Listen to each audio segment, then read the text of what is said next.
السلام علیکم ورحمۃ اللہ وبرکاتہ۔ آپ دیکھ رہے ہیں ہمارا یوٹیوب چینل خطبات اسلامک آفیشل۔ سامعین محترم، آج ہم آپ کو قرآن پاک سے ایک ایسی صورت کا وظیفہ دے رہے ہیں جس کو آپ اختیار کریں گے تو اللہ پاک آپ کی غربت کو، آپ کی تنگ دستگی کو دور فرما دے گا، اور اللہ پاک آپ پر رزق کے دروازے کھول دے گا، اپنی نعمتوں کے، اپنی رحمتوں کے دروازے آپ پر کھول دے گا، اور مالک کریم آپ کو اپنے غیبی خزانوں سے غنی فرما دے گا۔ اور اس وظیفے کو آپ اختیار کریں، انشاءاللہ تعالی اللہ پاک آپ کو ایسے غیبی خزانوں سے عطا فرمائے گا کہ جہاں سے آپ کو امید بھی نہیں ہوگی، اور جملہ جو آپ کے کام پھنسے ہوئے ہیں، جو کام آپ کے نہیں ہو رہے، تو اس وظیفے کی برکت سے اللہ پاک آپ کے وہ تمام معاملات کو حل فرما دے گا۔ جادو، سحر، بندش، ہوائی مخلوق کا شر، ان تمام چیزوں سے اللہ پاک آپ کو، آپ کے اولاد کو محفوظ رکھے گا۔ اگر آپ ان تمام چیزوں کے اندر پھنسے ہوئے ہیں، جادو سحر کے اندر، بندش کے اندر، ہوائی مخلوق کے شر کے اندر، تو اللہ پاک کو ان تمام چیزوں کو ختم کر دے گا اور آپ کو کامیابی اور کامرانی عطا فرمائے گا۔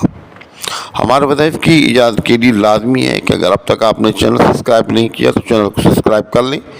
ویڈیو کو زیادہ سے زیادہ شیئر کریں، اور کمنٹ سیکشن کے اندر اپنا نام، اپنے شہر کا نام اور سلام کا جواب لازمی دیا کریں۔ الذي نزل الفرقان على عبده ليكون للعالمين نذيرا۔ سامعین محترم، آپ نے ویڈیو کو مکمل دیکھنا ہے، کہیں سے سکپ نہیں کرنا۔ آپ نے وظیفے کا جو طریقہ ہے، جو تعداد ہے، جو ٹائم ہے، جو شرائط ہیں، ان کو صحیح طریقے سے آپ نے سمجھ لینا ہے۔ اور یہ وظیفہ سورہ قریش کا وظیفہ ہے، لیکن وظیفہ کرنے سے پہلے آپ سورۃ قریش کو کے جو تلفظ ہے کسی سے اچھے عالم سے یا کسی قاری سے آپ ٹھیک کر لیں، اور 1-2 دن آپ سورۃ قریش کو بار بار پڑھیں تاکہ آپ کی زبان پر اس کی روانگی ہو جائے، اور وظیفہ کرتے ہوئے آپ کا ٹائم بھی کم لگے گا، اور پھر آپ کا وظیفہ بھی ٹھیک طریقے سے ہو پائے گا۔ اس وظیفے کے لیے سب سے بہتر ٹائم تو نماز تہجد کا ہے، لیکن نماز تہجد میں آپ نہیں اٹھ سکتے تو کم از کم نماز عشاء کے بعد آپ اس وظیفے کو کریں گے۔ نماز عشاء کے بعد آپ ایسی جگہ پر جائیں جہاں کوئی شور شرابہ نہ ہو، آپ اپنا موبائل بند کر دیں، کوئی آپ کو ڈسٹرب کرنے والا نہ ہو، کوئی آپ سے بات چیت کرنے والا نہ ہو۔ آپ وضو کریں، 2 رکعت نماز حاجات پڑھیں، 2 رکعت نماز حاجات پڑھنے کے بعد اول اور آخر 3 مرتبہ درود ابراہیمی، اور درمیان میں آپ نے 3 مرتبہ سورۃ قریش اس طرح پڑھنی ہے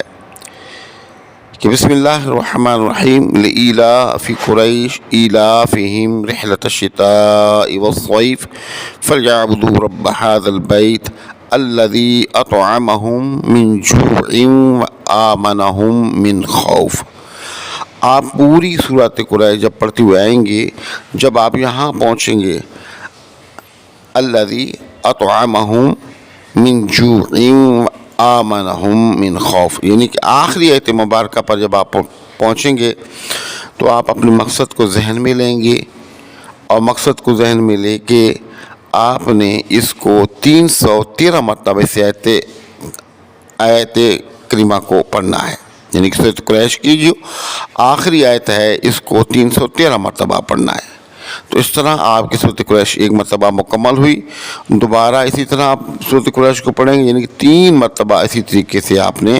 سورۃ قریش کو پڑھنا ہے۔ پڑھنے کے بعد اس کا ثواب حضور نبی کریم صلی اللہ علیہ وسلم، آپ کے آباء و اجداد، آپ کے والدین اور آپ کے ازواج مطہرات کے سوال ثواب کرنے ہیں، اور اللہ رب العزت سے آج انکساری کے ساتھ آپ نے دعا مانگنی ہے۔ انشاءاللہ تعالی اللہ پاک آپ کی تمام مرادوں کو پورا فرمائے گا، آپ کی تمام مشکلات کو حل فرمائے گا۔ آپ وظائف کو کریں، فائدہ اٹھائیں، دعاؤں میں یاد رکھیں، اور ہمارے وظائف کی یاد کی لازمی ہے کہ اگر اب تک چینل سبسکرائب نہیں کیا تو ذرا کرم چینل کو سبسکرائب کر لیں، ویڈیو کو زیادہ سے زیادہ شیئر کریں، کمنٹ سیکشن کے اندر اپنا نام، اپنے شہر کا نام لازمی لکھیں۔ السلام علیکم ورحمۃ اللہ وبرکاتہ۔